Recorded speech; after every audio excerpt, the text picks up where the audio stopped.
အားလုံးပဲမင်္ဂလာပါခင်ဗျာကိုဗီ knowledge ကနေပြန်လဲကြိုဆိုလိုက်ပါတယ်အကြောင်းမျိုးကြောင့်ကျွန်တော်တို့မစုံဖြစ်တာလဲကြာခဲ့ပါပြီဒီနေ့မှာတော့စိတ်ဝင်စားစရာဘိုးချုပ်အောင်ဆန်းရဲ့ငယ်ဘဝဖြတ်တန်းခဲ့ရပုံနဲ့ဘိုးဘေးစင်ဆက်အကြောင်းအရာတွေဘိုးချုပ်အောင်ဆန်းရဲ့ကိုယ်တိုင်ဖွင့်ထားခဲ့တဲ့ပင်ကိုယ်စိုက်မတူကွဲပြားတဲ့ဘဝတွေနဲ့သူ့ရဲ့အသွေးအမြင်ကျွန်တော်တို့သိထားတဲ့ဘိုးချုပ်အောင်ဆန်းနဲ့ဘိုးချုပ်အောင်ဆန်းကိုယ်တိုင်ရေးသားခဲ့တဲ့ဘဝဇာတ်ကြောင်းဟာထပ်တူညီပါရဲ့လားဆိုတာတွေကိုဒီဗီဒီယိုလေးမှာကျွန်တော်နဲ့အတူလေ့လာကြည့်ရအောင်ပါဗျမစခင်မှာကျွန်တော်တို့ channel မှာစိတ်ဝင်စားဖွယ်ရာတမိုင်းကြောင်းတွေကိုတင်ဆက်ပေးနေတာဖြစ်လို့ subscribe လုပ်ရတဲ့မိတ်ဆွေများ subscribe လုပ်ပြီးသွားကြဖို့လေးစားစွာတောင်းဆိုလိုက်ပါစီခင်ဗျာဒါဆိုစလိုက်ရအောင်ဗျဘိုလ်ချုပ်အောင်ဆန်းဤကိုယ်တိုင်ရေးဘဝဇာတ်ကြောင်းဇာတိမြေလက်ဟုခေါ်သောဗမာပြည်ဤအပူပိုင်းဆုံးဖြစ်သောမကွေးစီရင်စုယခုရေနံချောင်းခရိုင်အတွင်းပြင်မနာကြောက်ပတောင်ယထာလန်းတစ်ဝက်ခန့်တွင်အပူပိုင်းဆုံးကုန်းမြေပြင်များဖြစ်သောနန်းပဲနှင့်စီအထွက်များ၍ကုံရောင်းကုံဝယ်တွင်အတော်တွင်ကျဲသောမြို့လေးတစ်မြို့ရှိလေသည်မိယထာဘူရာယုံအနီးနားတွင်မိယထာဘက်မှစောက်ထားသောအိမ်တန်းလျားများနှင့်ပွဲစားကုံတယ်ဆိုင်များအနှဲငယ်ရှိလေသည်ဘူရာဤဝဲရပတ်လည်တို့တွင်မြေပဲနန်းခင်းတို့ရှိလေသည်ထိုရာခင်းများမှကြော်လွန်၍အရှိဆူးဆူးတို့ကြည်လျင်ရေးရေးထင်သောတောင်တန်းများကိုနောက်ခံကာတောရကြောင်းများနှင့်ကမ္မထမ်းထိုင်သူတို့၏ဂူလိုင်များကိုတွေ့နိုင်ပေသည်ထိုဘူရာဤအနောက်မြောက်ယွန်းဂိုက်400ခန့်အကွာတွင်ကမိုင်ဝက်ခန့်ကျဲသောတဲချောင်းယူကန်းစားပေါ်၌ခပောင်းကုန်းသို့မဟုတ်နကြားထူးဟုခေါ်သောအိမ်ချီ100ခန့်ရှိရွာလေးတစ်ရွာရှိလေသည်ရင်းချောင်းဟုခေါ်သောတဲချောင်းကြီး၏တစ်ဖက်ကမ်းအနောက်ဖက်ကမ်း၌ကရာခင်းလေကွင်းပြင်များနှင့်ဥယျာဉ်ချို့ကိုတွေ့ရပေသည်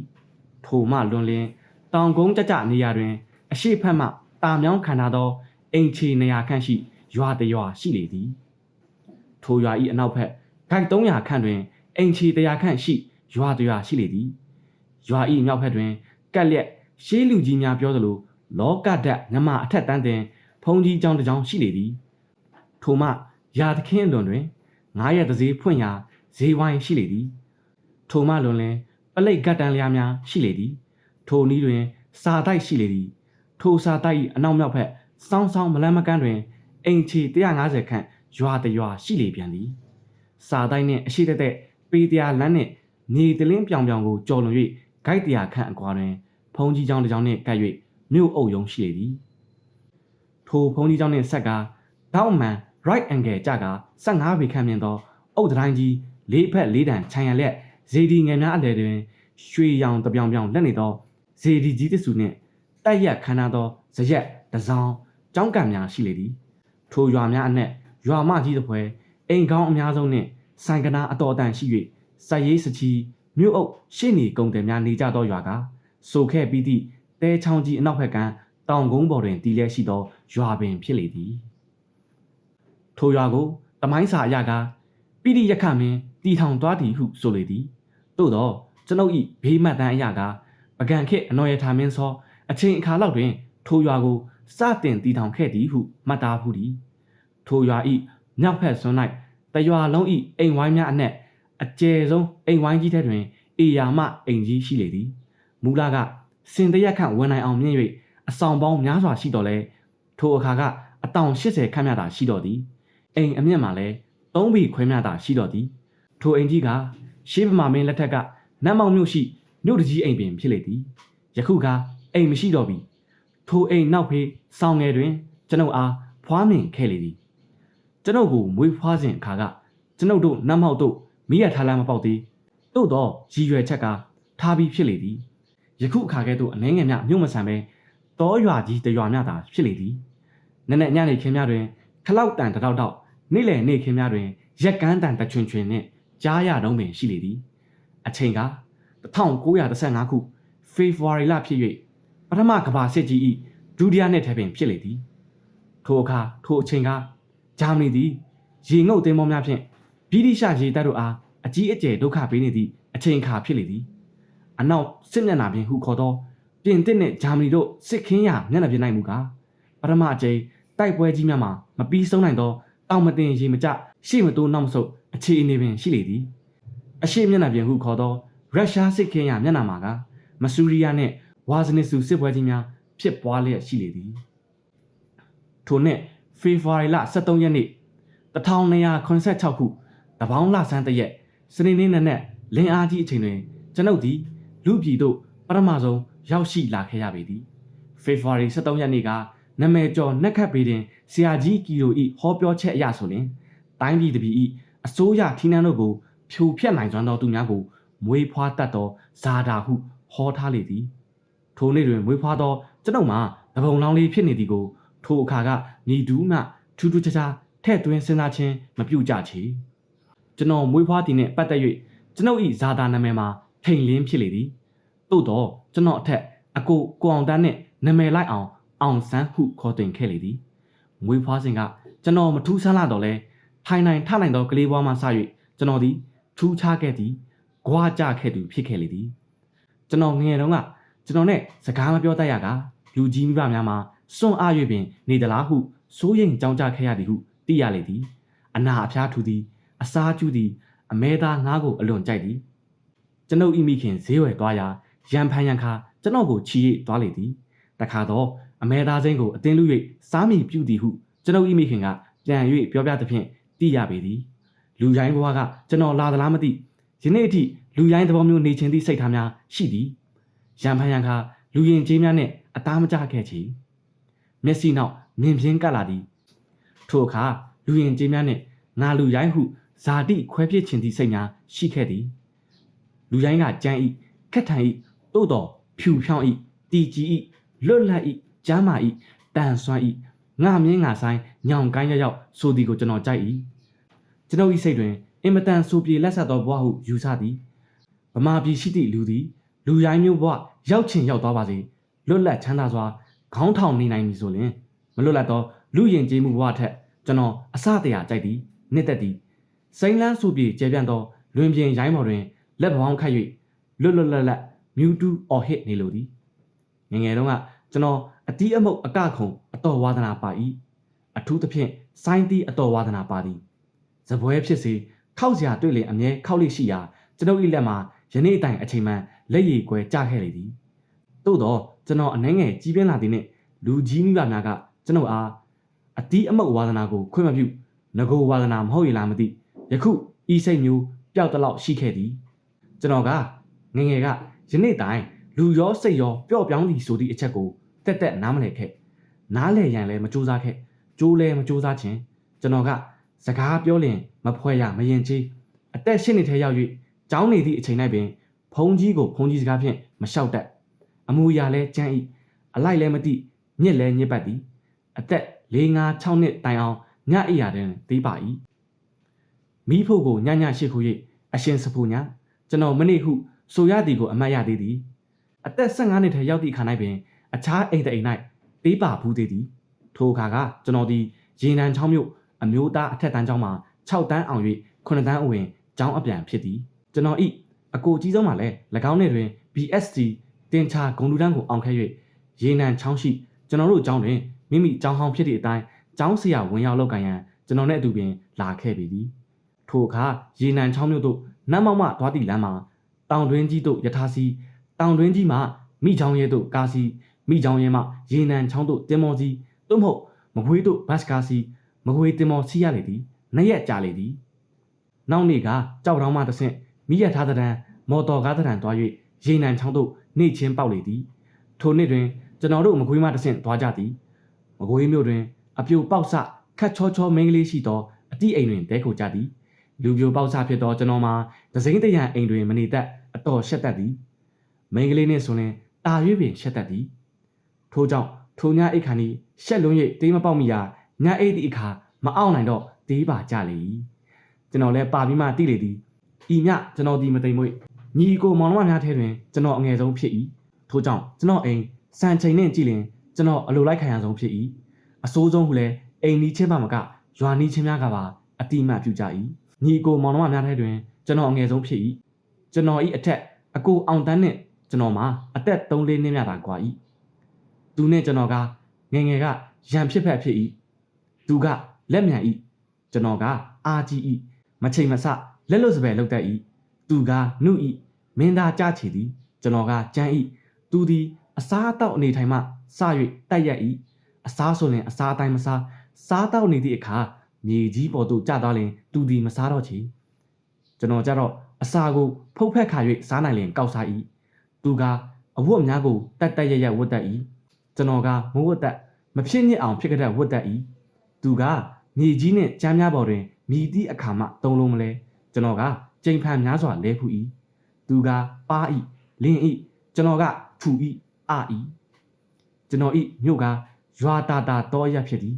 ကျွန်တော်ငယ်စဉ်ကယခုထက်ကျွန်တော်တို့အရမှာတောကြ၏ထိုအခါကကလီဖားခေါ်စပင်ညက်ကလာတယောက်တလီသာရှိ၏တို့ဖြစ်ရာ၎င်းကလီဖားမှာလက်မလဲကျွန်တော်တို့အားကတုံးရိတ်ရင်တခါတခါရိတ်တတ်သည့်အိမ်နီးချင်းတို့ကိုခိုင်းရလေသည်တခါတခါကျွန်တော်တို့ဖခင်ကိုယ်တိုင်ရိတ်ပေးလေသည်ကျွန်တော်ဤဖခင်ကယခုကွယ်လွန်ဒီမှာ15နှစ်ကျော်လွန်လေပြီကျွန်တော်ဤဖခင်သည်အမှုရာမှာကျွန်တော်နှင့်အတော်ဆင်သည်တနေ့နေ၍စကားတခုမပြော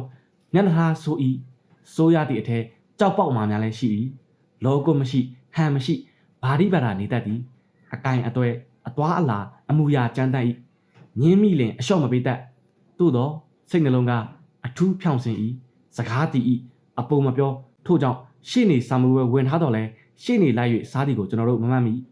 ယာကုံကူးရတာစီးပွားဖြစ်၏စီးပွားဖြစ်ခြင်းမှလည်းကျွန်တော်တို့မိခင်၏ဒိုးသူပေါင်ဖက်ကူညီမှုကြောင့်သာဖြစ်လေသည်ကျွန်တော်တို့အားအခြားသူတူဦးကခေါင်းရိပ်ပေးလျင်အင်မတန်ညင်တာ၏ကျွန်တော်တို့ဖေဖေကဓမ္မထက်ထက်ကိုကောင်းကောင်းမတွေ့ပဲတွန်းတွန်းချ၍ရိတ်ချ၏အထူးပင်ခေါင်းရည်နာ၏ကျွန်တော်တို့သည်ခေါင်းရိပ်မိအခါယွန့်၏တွန်း၏သို့တော့ခေါင်းရိပ်သည့်အခါတိုင်းကျွန်တော်အကိုကအမြဲငို၏ငိုတိုင်းခေါင်းပုတ်ခံရ၏ကျွန်တော်ကမငိုကြိတ်ခံ၏ထို့ကြောင့်ခေါင်းပုတ်လွတ်သည်ကျွန်တော်၏အကိုကစိတ်မြန်၏ကျွန်တော်တို့ညီအကို၄ယောက်ရှိသည့်အနက်ဒုတိယအကိုကြီးကိုနေအောင်သာလျှင်စိတ်ရှည်၍တိမ်မွေ့၏တသက်ပတ်လုံးညီတူနှင့်မျှရံမဖြစ်ခဲ့ဘူးကြီးကျွန်တော်ကစိတ်ရွ၏ကျွန်တော်အကိုကိုအောင်တန်းကသူများအကြောမခံသူကသာဥဆောင်ကြောခဲ့သည်ကျွန်တော်ကသူများအကြောသာခံရ၏မြောက်လို့မြောက်ပေးမှန်းမသိ6လို့6မှန်းမသိထုံပေးအလွန်နိုင်၏တခါတော့10မိုင်ခန့်အကွာရွာတရွာတို့ကျွန်တော်မိဘများနဲ့လိုက်သွား၍တကြီးအိမ်တွင်တဲခုနေစဉ်ထိုရွာမှရွယ်သူလောက်ကလေးတယောက်ကကျွန်တော်အားမြောက်၍ဘိုးကြီးဟုခေါ်ရာကျွန်တော်မှာများစွာသဘောကျကထမ်းလက်အဖြူစုပ်ကိုခေါ်တိုင်းပေးခဲ့လေသည်ကျွန်တော်သည်လိန်လေလေးမရှိမလိန်သက်လိန်ခဲမိတော့လဲခဏချက်ချင်းဖြောင်းချက်ပေး၏ကျွန်တော်တို့နေသည့်ဘုန်းကြီးကျောင်းမှာဥပုံနေတိုင်းပိတ်၏သို့တော့ယောက်ျားကလေးများမှာဥပုံနေပင်ဖြစ်တော့လဲကျောင်းသို့သွားရ၍ရေခန့်မျက်နှာလုပ်ရသည်တနေ့တော့နေ့ခင်းတွင်ကျောင်းသားများအလုံးမရှိလေအိတ်နေကြမကစားကြနဲ့ဟုဘုန်းကြီးကအမိန့်ရှိလေသည်အားလုံးသောကျောင်းသားများကမအိတ်ချင်ဘူးလားဟုမေးတော့အခါမအိတ်ချင်ကြတော့လဲအိတ်ချင်သည်ဟုဘုန်းကြီးလိုကြရှောက်ကြလေသည်ကျွန်တော်အားဘုန်းကြီးကအောင်ဆန်းရောမအိတ်ချင်ဘူးလားဟုအထူးတယ်မေးရာကျွန်တော်ကမအိတ်ချင်ပါဖျားဟုပြန်လျှောက်ရာဘုန်းကြီးမှာပြုံး၍သာနေလေတော့သည်ကျွန်တော်သည်ငယ်စဉ်ကကြောင်တစ်ကြောင်တွင်ကပ်၍မိုင်းတွေကစဉ်းစား၍နေတော့လဲနေတတ်သည်ကလေးနှင့်မလိုက်အများအားဖြင့်အိမ်ကြီးကြီးသည်ကစားခန်းစားဆိုရင်များစွာမလေးကျင့်သို့တော့ကစားသည့်အခါကြမ်းတမ်း၏ကြမ်းတမ်းသောကစားနည်းကိုမှနှစ်သက်သည်တွတ်ထိုးခြင်းကြီးသားရိုက်ခြင်းစသည်တို့ကိုဝါသနာပါသည်ချင်းလုံးခတ်ခြင်းကိုကမကြိုက်ရွလေးလောက်ရတော့အလုပ်ဆိုရင်ကျွန်ုပ်နေမဖြစ်အချုပ်ဆိုရရင်ကျွန်ုပ်ဤကလေးဘဝမှာချီးမွမ်းစရာအလွန်နေ၏ညစ်ပတ်ပေးရီရှိုးမြောင်ချောင်းဆောင်ကဲ့သို့အဖုအထစ်အပြစ်အနာစာများသည်စိန်လန်းဆိုပြေညီညာသောမျက်ခင်းတစ်ဖွဲရှုချင်စရာမဟုတ်ပေအသက်10နှစ်ခန့်အထိအနာရောဂါကင်းသည်ဟူ၍မရှိတေလူမတက်အကြိမ်ကြိမ်ဖြစ်ခဲ့ဘူး၏ဝဲနာအကြီးကျယ်ဆွဲခဲ့ဘူး၏ထိုအခါကျွန်တော်သည်ဘယ်တော့မှငါကြမ်းမအမြဲနေရပါမည်နီဟုတန်းတာမိသည်ကျွန်တော်သည်ထိုကလေးဘွားကပင်တပုံစိတ်ထားရှိလေသည်အကြံကြီးကြံသူဖြစ်လေသည်ဗမာပြည်အားအင်္ဂလိပ်လက်မှပြန်ရရန်တပုံထနီအမျိုးမျိုးကိုစဉ်းစားခဲ့ဘူးလေသည်တခါတည်းလဲဟောက်တိပတ်တိစိတ်ကူ၏တခါလဲတရားရှင်လုံးစသည်များကိုရှာဖွေလိုသောစိတ်များပေါ်ပေါက်၏တရားရှင်လုံးစသောအစွမ်းအားဖြင့်ဗမာပြည်ကိုကဲတင်လို၏ကျွန်တော်ရံဖြစ်တတ်သို့တော်ကျွန်တော်သည်တတ်သည့်ထူးချွန်သည်ဟုမဆိုနိုင်တရေတစီအလွန်ကြောက်တတ်သည်ရံဖြစ်ခဲ့၏ကျွန်တော်ကိုအောင်ဆန်းကခဏရံဖြစ်၏ဦးအောင်ရိုက်နေ၍အိမ်ပြန်ပြေးလာခဲ့၏တို့နှင့်မကြအတိုင်ခံရ၍မိဘများအရိုက်ခံရလေသည်ကျွန်တော်ကဤကဲ့သို့မဖြစ်ဘူးရန်တခါသာအကြီးကျယ်ဖြစ်ဘူးသည်ထိုအခါလူချင်းလဲထိုးတက်ပုတ်ခတ်စဉ်ကကျွန်တော်ကအနိုင်၏ လူချင်းဖြန့်ဖြေသည့်အခါမရှောင်မသိထုံပေနေသဖြင့်ခုံဖနက်နှင့်အပေါက်ခံရ၍ခေါင်းပေါက်ဖူး၏ထိုအခါမှကျွန်တော်ဤရန်ဖြစ်ဘက်ကိုလိုက်လျာခေါင်းမူး၍မမီထိုလိုက်သည့်အချိန်ထိတက်သည့်ကောင်းပါ၏ခေါင်းမူးလာ၍ခေါင်းဆန်းကြီးမှသွေးတွေမြင်သဖြင့်ခေါင်းဖောက်မှန်းသည့်သောအခါကျွန်တော်ငိုလေတော့သည်တက်သည့်ခေသွားလေတော့သည်ရွယ်သူကလေးချင်းများအပေါ်တွင်တခါတလေအနိုင်ကျင့်ချင်သည့်စိတ်ကရှိလေသည်တခါတွင်ကဘုံကြီးเจ้าနေစဉ်နဖူးသားများကိုကြက်တောင်ဆိုင်၍ကြက်တောင်ရိုက်ကစားနေရင်မှចောင်းသားနှစ်ယောက်ရန်ဖြစ်ရာចောင်းသားတစ်ယောက်ထိတ်ပေါက်၏တို့ဖြစ်၍ထိတ်ပေါက်ခံရသောចောင်းသားမိဘများကဘုံကြီးအားလာရောက်တိုင်တန်းရာဘုံကြီးကဤကစားနည်းမျိုးကိုအားလုံးចောင်းသားများသည်ចောင်းဝင်းအတွင်းမှတော်၎င်းအပြင်မှတော်၎င်းမကစားရဟုပြညတ်ရလေသည်ထိုပြညတ်ချက်ကိုကျွန်တော်နှင့်ညီကိုဝမ်းဝဲများကသဘောမကျသဖြင့်အာနာဖီဆန်ကရွာထဲတွင်ကစားကြလေသည်ကျွန်တော်တို့ကစားနေသည်ကိုအခြားចောင်းသားတဦးနှုတ်ကမြင်သဖြင့်ဘုံကြီးအားတွားရောက်တိုင်တန်းသောအခါဘုံကြီးကကျွန်တော်ဤမိခင်နှင့်ဦးလေးများကိုပါခေါ်၍၎င်းတို့ရှေ့တွင်ပင်ကျွန်တော်အားပြင်းထန်စွာရိုက်နှက်လေတော့၏ကျွန်တော်မှာပထမကြိတ်မိတ်၍ခံတော်လဲနောက်ပိုင်းတွင်တတ်တိမကောင်းနိုင်တော့ပဲငိုလေတော့သည်ကျွန်တော်သည်ထို့သို့တွားရောက်တိုင်တန်းသူចောင်းသားကိုယနေ့တိုင်အခဲမကြေချင်လားဤကဲ့သို့အလုတ်ပူမြင့်တက်ရှိမျက်နှာလိုမျက်နှာရအထက်လူကြီးအားတိုင်တော်ချင်းကိုငငယ်ကလေးကစ၍ယနေ့တိုင်ကျွန်တော်အထူးဆက်ဆုပ်လာသည်ယခုခေတ်သည့်ကျောင်းများတွင်ကျောင်းသားများအားဤအကျင့်မျိုးကိုအာမပေးပဲဖျောက်ဖျက်စေသင့်လေသည်ဤအကျင့်မျိုးကအကျင့်ရုပ်ဖြစ်လေသည်ကျွန်တော်တို့မိဘကပစ္စည်းဥစ္စာအတော်တန်ရှိ၏ကျွေးရှင်မြေရှင်ဖြစ်ရာစင်းရဲသားများနှင့်အများပြားဆက်ဆံရလေသည်ကျွန်တော်တို့ဤမိခင်မှာဒနာရှင်ကလေးအတန်းစားတဲ့တွင်တမာတမတ်ရှိ၍စိတ်ကောင်းရှိလေသည်တို့ပင်ဖြစ်တော်လဲရန်ဖန်ရန်ခါစင်းရဲသားများကကျွေးများမဆန့်နိုင်၍ကျိမ်းမောင်းသောအခါကျွန်တော်အထူးပင်စိတ်မကောင်းဖြစ်မိသည်ထိုအခါကကျွန်တော်ကငွေတိုးကြီးစနစ်ဆိုးဝါးကိုနက်ဝါးထင်ထင်တွေ့မြင်ခဲ့ရလေသည်ညားစွာသောစင်းရဲသားတို့မှာကျွေးတခါယူမိလျင်ကြည်နိုင်စရာအကြောင်းမရှိပေဤစနစ်ကိုယနေ့ခေတ်တွင်အလင်းအမြန်တင်ဆင်သစ်သည်၎င်းပြင်ယခုလက်ရှိစင်းရဲသားကျွေးမိများကိုအားလုံးလျှော်ပြင့်ရန်တင့်လေသည်ထိုကျွေးများမှာအတိုးဤအညွန့်ကျွေးများသာရှိတော်ဒီမှာကျွန်တော်မှာယုံမားတန်တရားမရှိပေကျွန်တော်ကကြွားရမည်ဆိုရင်ဆွေကြီးမျိုးကြီးမှပေါက်ဖွားသူဖြစ်လေသည်ကျွန်တော်တို့ရှေးအဆက်အနွယ်တို့မှာအကံဖြီတရုတ်ပြည်မင်းလက်ထက်ဂျင်ဂျစ်ခံမှုရှိသောတရုတ်တို့ဝင်နှောက်ရှက်သောအခါတွင်နိုင်ငံခြားသားတို့၏လက်အောက်တွင်မနေလို၍လွတ်ရာကြွရာယခုအခါကျွန်တော်မွေးဖွားရာဒေသသို့စုံစင်းလာခဲ့လေသည်ဟုဦးလေးတယောက်ကပြောဖူးလေသည်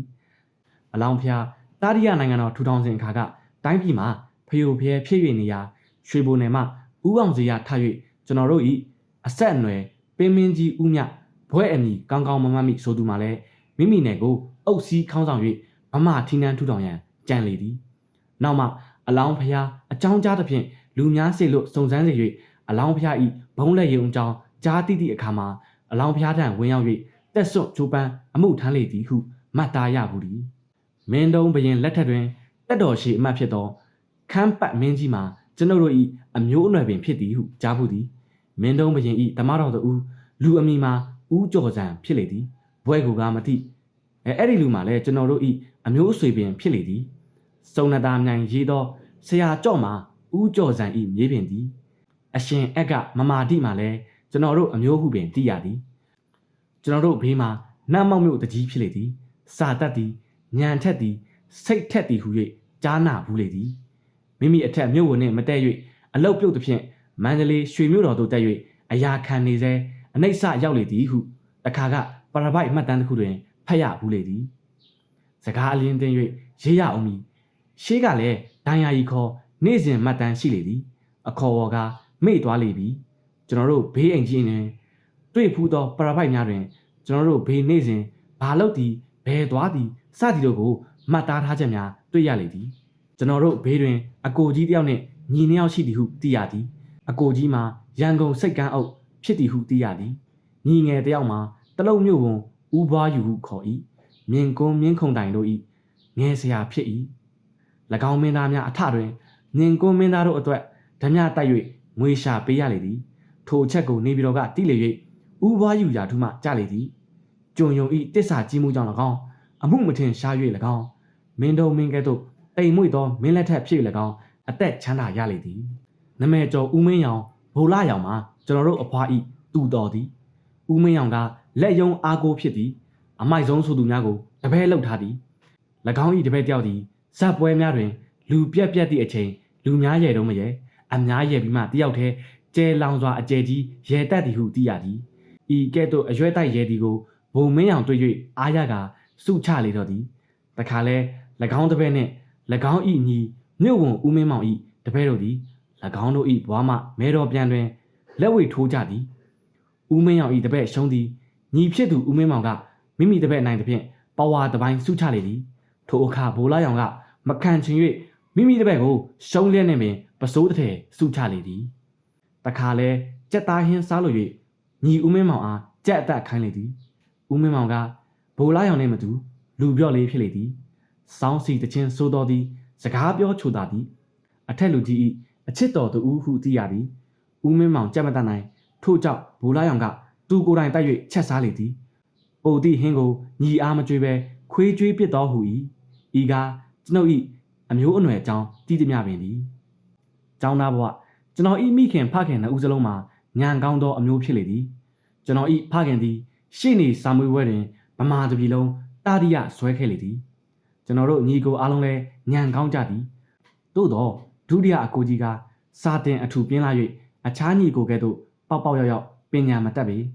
ကျွန်တော်၏အကိုများဝမ်းခွဲညီကိုများဦးလေးများမှာမိမိတို့ဆိုင်ရာကျောင်းစာမွေးပွဲတွင်ထိတ်တန်းကြကြအောင်မြင်ကြသူကြီးဖြစ်လေသည်ကျွန်တော်တို့၏မိဘများသည်ပညာကိုလည်းအထူးလိုလားကြသည်ကျွန်တော်၏အကိုများကို9နှစ်သားအရွယ်မှစ၍ကျောင်းထားခဲ့လေသည်ကျွန်တော်တယောက်သာအငယ်ဆုံးဖြစ်၍အလိုလိုက်ထားသဖြင့်အသက်10နှစ်ရောက်မှသာလျှင်ကျောင်းစားနေရပေသည်ကျွန်တော်ကျောင်းနေလာရင်ပြောရအောင်မည်ကျွန်တော်၏အထက်အကိုအောင်တန်းအားအသက်17နှစ်ခန့်တွင်ရှင်ပြုလေသည်ထိုအခါကိုအောင်တန်းသည်မြန်မာ6တန်းတွင်ရှိသည်ကျွန်တော်မှာအသက်10နှစ်ထဲရောက်တော့လဲကျောင်းမနေရသေးချေ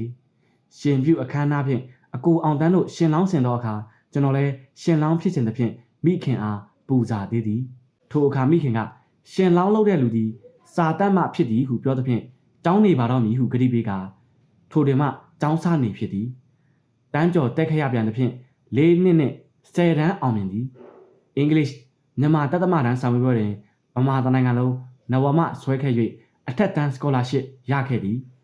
ဗုဒ္ဓဘာသာကျောင်းနှင့်အမျိုးသားကျောင်းများတွင်ပထမဆွဲခဲ့၍ဦးရွှေကိုစုကိုရရှိခဲ့ပြီးနောက်ရန်ကုန်တက္ကသိုလ်တွင်6နှစ်ခွဲမြနေခဲ့သည်နိုင်ငံရေးစိတ်ထက်သန်မှုကြောင့်ကျောင်းစာများကိုမလေ့ကျက်သဖြင့် BA အတန်းထိအောင်ယုံသာအောင်ခဲ့သည် BA အထက်တန်းနှစ်တွင်ကျောင်းသားတပိတ်ခေါင်းဆောင်တဦးဖြစ်၍အလုတ်ရှုပ်သဖြင့် BA စာမွေးပွဲကိုတနစ်မဖြစ်ဘဲနေခဲ့ရသည်နောက် BL ကိုအတန်းကိုတက်ခဲ့သည်အတန်းလည်းမမှန်မတက်စာအုပ်လည်းမရှိမတ်စုလည်းမထားစာလည်းမကြည့်မိမိစိတ်တိုင်ရာနိုင်ငံရေးကိုသာလိုက်စားသဖြင့် BL ပထမနှစ်စာမွေးပွဲရှုံးလေသည် ED ကကျွန်တော်ဘဝတွင်ပထမဆုံးနဲ့နောက်ဆုံးကြရှုံးခြင်းပေသည်ကြရှုံးတော့လဲဥပဒေရာဇဝင်ဖြစ်သောပထမမေးခွန်းတွင်ကျွန်တော်ပထမရခဲ့သည်ဒုတိယ BL နှစ်တွင်နှစ်စေ့အောင်ကျွန်တော်မနေတော့ဥရောပတိုက်တွင်မြူနစ်စာချုပ်မချို့ဆိုပြီးစစ်ဖြစ်မတတ်အခြေအနေနဲ့ဗမာပြည်တွင်အဓိကရုဏ်းအခြေအနေများကိုထောက်ဆ၍တိုင်းပြည်အတွက်ကိုထိလက်ရောက်လောက်ကန်ရန်ကျောင်းမနေဝက်တွင်ထွက်၍တခင်ဘဝသို့ပြောင်းခဲ့လေသည်မြန်မာစာတင်ဘုံကြီးကျောင်းနေရစဉ်ကကျွန်တော်အထူးမပြောပိုက်သည့်အချက်တစ်ချက်ရှိလေသည်ထိုအချက်မှာကစားခုံစားခြင်းကလေးဘာသာတစ်ပင်သက်ရေကူးအလုံးမျိုးပိတ်ပင်ခြင်းပင်ဖြစ်သည်ဤအချက်တွင်ကျွန်တော်တို့မိဘများသည်လည်းတဘောတဲလောက်ပင်ရှိသည်ကျွန်တော်တို့မှာတစ်ပင်သက်ခြင်းရေကူးခြင်းစသောကိုလက်ကျမ်းမာကျင်လည်မှုကိုလေ့လာခွင့်မရတစ်ပင်သက်သည်ကိုမြင်လျင်အဆိုအမိခံရသည်ရေကူးသည်ကိုသိလျင်အရိုက်ခံရသည်ထို့ကြောင့်ယနေ့အထိကျွန်တော်မှာဉာဏ်ပညာဖက်မှအခွင့်အလမ်းရခဲ့၍ပေါက်မြောက်သလောက်ကိုလက်ကျမ်းမာကျင်လည်ရေးတွင်အခွင့်အလမ်းမရခဲ့၍များစွာချို့ယွင်းနေပေသည်ရေနံချောင်းအမျိုးသားကျောင်းဖြစ်သည့်အတိုင်းစင်းရဲသဖြင့်ကစားခုံစားလေးကျင့်ရာနေရာကရိယာတစားပလာများမထားနိုင်၍ပင်ဖြစ်သည်ဗမာပြည်တွင်ဘုံကြီးများနှင့်ရှေ့လူကြီးများ၏အချို့အယူအဆများကိုခင်းနှင့်လျော်အောင်ပြုပြင်တင့်ပေသည်သို့မဟုတ်လျှင်ပညာဆိုသည်မှာစာတန်းတက်၍စာတိမှုကိုပညာဟုမဆိုသာပေပညာသည်အတိုင်းအဆမထင်အလွန်ကျယ်ပြောနှဲ့နှဲလာပေသည်ကဘာပေါ်ရှိစာအုပ်အားလုံးပင်လျှင်ပညာအားလုံးကိုလောကပြင်ကျယ်သည်ဟူသောကျောင်းကြီး၏ကျွန်ုပ်တို့သည်ပကက်တွင်မှသည်နေကြီးထဲရောက်သည့်အထိပညာသင်သားများဖြစ်နေကြစေသည်ထို့ကြောင့်ပညာသင်ကြားမှုသည်အမှန်စင်စစ်အားဖြင့်သူ၏တသက်ပံတွင် ကုံဆုံးတည်ဟုမဆိုနိုင်ပေပညာတတ်ဒူဒီလောကရှိအရာရာကိုအခွင့်အလမ်းအလိုက်စင်ချင်သုံးသပ်နိုင်စွမ်းသောဉာဏ်အားကို၎င်းမိမိဉာဏ်အမြင်ရစိတ်နေစိတ်ထားစိတ်ဓာတ်တို့ကို၎င်း emotion of the education ပြုပြင်ပြုစုစီမံထားခဲ့သူသာလျှင်ဖြစ်သည် BA ပင်အောင်စေကမူပညာဆိုသောတဘာဝအဓိပ္ပာယ်ကိုကောင်းစွာသုံးသပ်နားလည်ခြင်းမရှိခဲ့သောတကယ်အရာမရောက်အသုံးမဝင်နိုင်ပေပညာဟူသည်စာအုပ်များထဲ၌ရှိသည်မဟုတ်စာအုပ်များကိုကြော်၍မြင်နိုင်စွမ်းခြင်းကိုစောင့်နိုင်ရပေမည်ပညာသည်လူဤဉာဏ်ကိုသာပြုပြင်တိုးချဲ့ရုံသာမဟုတ်လူဤစိတ်နေစိတ်ထားအယူအဆများကိုလည်းတိုးတက်စေရမည်လူဤစန္ဒအားလောက်အားကိုနုညွတ်စေရမည်ရာဇဝင်တည်ရုံသာမဟုတ်ရာဇဝင်ကိုဖန်တီးနိုင်စေရမည်လောကဓာတ်ပညာကိုတည်ရုံသာမဟုတ်လောကဓာတ်ပညာကိုတိုးချဲ့နိုင်စေရမည်ပထမပညာကိုတည်ရုံသာမဟုတ်မြေတစ်ရေတစ်တောတောင်တို့ကိုရှာဖွေစုံစမ်းနိုင်စွမ်းစေရမည်လောကအကြောင်းကိုနားလည်စေရုံသာမဟုတ်တည်တဲ့ကောင်းသောလောကကိုဖန်ဆင်းနိုင်ရမည်ဤကပညာဤတရုတ်အကျဉ်းများပင်သည်ပညာသည်ကာလဒေတာပယောဂနှင့်ရှင်ရမည်ဉာဏ်ကြီးတာတိုးတက်၍တညာမရှိပါမူလဲဤမြပုံမူစမ်းကြဲအပြောကျဲလာသောခစ်တဲ့အကြောင်းကိုနားမလည်နိုင်ပေလောကဓာတ်ပညာကိုမတတ်မသိပဲလောကဓာတ်ပညာကိုသာရလင်လောကဓာတ်ပညာဤတန်ဖိုးကိုဒင်းပြည့်မတုံးနိုင်ပေတိုင်းပြည်အခြေအနေပြဿနာခစ်ဤအခြေအနေနှင့်မရှင်ပါမူတိုင်းပြည်ထောင်ချင်းခစ်ပြင်ချင်းမပြုတ်နိုင်ပေမွေးကလေးကတေးတီအထိအယူဝါဒအပြောင်းလဲမရှိသူသည်ပညာတတ်သည်ဟုမဆိုနိုင်ပေလူတယောက်ဤတက်တန်းတွင်အစပထမကတည်မြင်လာသောစိတ်နေစိတ်ထားဝါဒတို့သည်အမှန်ကြီးမဟုတ်ပြုပြင်ပြောင်းလဲရမည်သာသည်ယနေ့အယူအဆနှင့်နက်ဖြန်အယူအဆတို့မှာတူချင်မှတူမည်အမှန်ကလူတဦးဤတဘဝတွင်ကျွန်တော်တို့သည်အယူဝါဒပြောင်းလဲခြင်းများကိုတွေ့သောအခါထိုလူသည်တမာတိမတိရှေ့နောက်မညီဟုထင်မှတ်မာတတ်လေသည်တမာတိမတိခြင်းမှာကိုကျင့်တရားဖောက်လွဲဖောက်ပြန်ဖြစ်ခြင်းပေသည်ဝါဒပြောင်းလဲမှုမှာဉာဏ်အမြင်ဤပြောင်းလဲမှုကြောင့်တမာတိမတိခြင်းမဟုတ်ပေတနည်းတိုးတက်ခြင်းပေသည်အမှန်အပြင်တမာတိဆိုသောစကားကိုနက်နက်နဲနဲဆင်ခြင်လျင်လောကရှိလူအပေါင်းတို့မှာတမာတိလက်ကင်ကြားရသူရှားပေသည်တမာတိဆိုသည်မှာလောက၏အကောင်ဆိုအကျိုးအပြစ်အပြက်စနစ်စုံကိုပိုင်းခြားထင်ထင်သိမြင်၍စင်ရဲလဲဝမ်းမနေချမ်းသာလဲဝမ်းမသာပဂရိစိတ်ထားဉာဏ်အမြင်အရလူချင်းမွန်လူကဲ့ရဲ့ဘေးဒုက္ခအန္တရာယ်ကိုမထိတ်မလန့်တသမတ်တဲ့တည်ငြိမ်စွာရှိခြင်းကိုဆိုလေသည်ဖျားအဆရှိသောသူတော်ကောင်းတို့၏စိတ်တည်နေပုံမျိုးသည်တို့ဖြစ်ရာတာမန်ကိုကျင့်တရားအမှုအရာအပြောအဆိုဗန်းပြတည်ငြိမ်မှုကိုလူအပေါင်းတို့ကတမာတိဟုတမညပြောစမှတ်ပြုကြလေသည်အမှန်စင်စစ်ကထိုဗန်းပြတည်ငြိမ်မှုနောက်တွင်ညီမြအတွင်ဖောက်လွဲဖောက်ပြန်မှုများတိုးပွားများပြားလာသည်ကိုလူအပေါင်းတို့မစင်စားမိကြချေကျွန်တော်သည်အိန္ဒိယကြီး၍မျက်နှာထားတည်သူတရားဟုအတိအမှတ်ပြုခံရလေသည်ကျွန်တော်၏ကိုယ်အမူအရာစိတ်ထားတရုပ်တို့သည်ဖောက်လွဲဖောက်ပြန်သဘောကိုမပြပေသို့သောအကယ်ပင်ကျွန်တော်သည်တမာတိရှိ၏ညီမြတမာတိကိုပိုင်ဆိုင်ပေသည်ကျွန်တော်သာလျှင်ကျွန်တော်၏အတွင်းလှုပ်ရှားမှုတို့ကိုဤစာအုပ်ကိုဖတ်ရင်တွေ့မြင်ကြရပေလိမ့်မည်အတိဆုံးဖြစ်ပေသည့်ကျွန်တော်၏အတွင်းလှုပ်ရှားမှုများကတမာတိတရားကိုလုံးဝမပိုင်ဆိုင်သေးခြင်း၏အမှတ်လက္ခဏာပင်သည်ယခုလည်းကျွန်တော်တမာတိတရားကိုပိုင်ပြီတော့လုံးဝမပိုင်ဆိုင်သေးပေထို့ကြောင့်လူတိုင်းပိုင်ဆိုင်ခြင်းမရှိသေးသောတမာတိတရားကိုစကားလုပ်၍မဆိုကြပါနဲ့အောင်လူတယောက်၏ဉာဏ်အပြင်လှုပ်ရှားမှုဝါဒပြောင်းလဲမှုကိုတမာတိမတည်ဟုတစိ့အရိုက်မစောသင့်ကြပေဥပမာအားဖြင့်လွန်ခဲ့သောနှစ်များကအရှင်ဣဒိဇဝန်တဆိုသောကိုတော်အားသာသနာတွင်ဘိက္ခုနီမများရှိတဲ့သည်ဟုစာအုပ်တအုပ်ရေးသားမှုကြောင့်ဝိုင်းပယ်ကြ၏တပိတ်မောက်ကြကုန်၏အမှန်က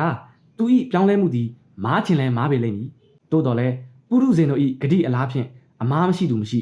အမားတိမှအမှန်မြင်လေသည်အမားတစ်ခါလုံးမိလျင်အမားနှစ်ခါလုံးမိသောအခါမှန်လာပေလိမ့်မည်သို့တော်လဲမားပင်မားစေကမူမိမိဉာဏ်အမြင်လျောက်ပြောင်းလဲမှုမှာရှိအပ်သည်သာသည်လေနံဓာတ်ထစ်ဆိုသောအလုတ်အပြောအတွေးတို့မှာပညာ၏အတိတ်ပဲစန့်ကျင်ဖဲ့ပေသည်ဗုဒ္ဓဂေါတမသည်တပ်ပေညုတရွှေဉာဏ်တော်ကို6နှစ်တိုင်အမားအမျိုးကိုကြောကာရှာဖွေတွေ့ရှိခဲ့လေသည်ထိုဉာဏ်တော်ရှာဖွေရန်စိတ်ပန်းဖြတ်သောအစ၌တိတ္တရမင်းသားသည်မိမိဉာဏ်အမြင်အရအနုမာနမျက်မှန်ရမ်းစား၍ပြောင်းလဲမှုရှိလေသည်အလဲလဲအပြောင်းပြောင်းအတောင်းအကသောမောင်းမမိတ်တံချွေရန်ပြိတ္တတို့နှင့်တကွနန်းဆောင်သုံးဝယ်မင်းစည်းစိန်ကိုစွန့်ပယ်၍တောင်မမြင်ကမ်းမမြင်ယတိယဟန်အတွင်ရှော်တီတင်ငန်းကိုဝတ်ဆင်၍ဘိက္ခုနီ လောယာစနတီလောတီဘိက္ခုဟူတီနည်းအညီတထောင်စားဘဝမျိုးတို့ပြောင်းလဲမှုသည်တာမန်မဂတိမျက်စိအဖြစ်ကြည့်လင်ယူမိုက်သည်ဟုဆိုရပေမည်မိမိ၏မင်းစိတ်မင်းဝါဒကိုစန့်ကျင်သောလောကစိတ်လောကဝါဒအားဤသို့ပြောင်းလဲခဲ့လေသည်ဘိုလ်ချုပ်အောင်ဆန်းအခုတင်ဆက်ပေးခဲ့တာကတော့ဘိုလ်ချုပ်အောင်ဆန်းဤကိုယ်တိုင်ရေးဘဝဇာတ်ကြောင်းကိုတင်ဆက်ပေးခဲ့တာပဲဖြစ်ပါတယ်ဒီဗီဒီယိုလေးကိုကြည့်ပြီးကျွန်တော်မိတ်ဆွေတို့ရဲ့ဘိုလ်ချုပ်အောင်ဆန်းပေါ်ထားရှိတဲ့သဘောထားအမြင်လေးတွေကိုလည်း comment မှာမျှဝေပေးသွားခဲ့ပါဦးခင်ဗျာ